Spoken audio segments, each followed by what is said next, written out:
The worsening power crisis is crippling the economy.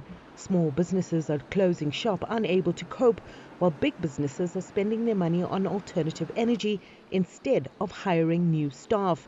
The expanded unemployment rate, which includes those discouraged from seeking work, now sits at 42.4%. Certainly not a huge surprise if you consider the environment where we're in. If you can think about the persistence of electricity outages, the severity of the electricity outages, if you think about higher interest rates, low confidence, then it's no surprise that we just can't continue to absorb the emerging population in South Africa. The picture is more worrying for young people entering the workforce.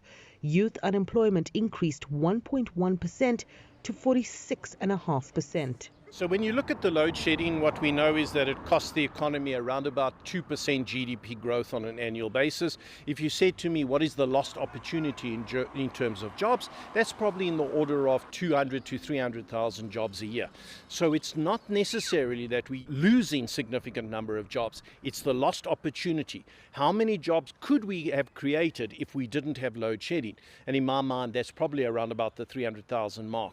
There's been several interventions, even with the private sector, to address unemployment.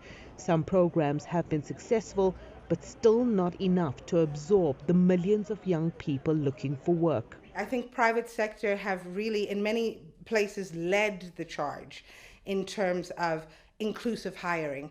And what the private sector is, where they are right now, is that they have a host of challenges that they're trying to address. And I think employment is almost a byproduct of some of the other challenges that need to be dealt with. We've got 600,000 people into the labor market. In order to absorb 600,000 people, how fast would the economy have to grow? And that estimate is around about 4% on a sustained basis. So it's not really going to help us if we grow 4% for 1 year and then we slip back to 1% or 2%. Economists have warned that real job creation will only occur when GDP growth approaches at least 3% per annum. South Africa was last there in 2005 and is nowhere close to getting back there as long as the power crisis continues. Sumitra Nadu, CGTN, Johannesburg, South Africa.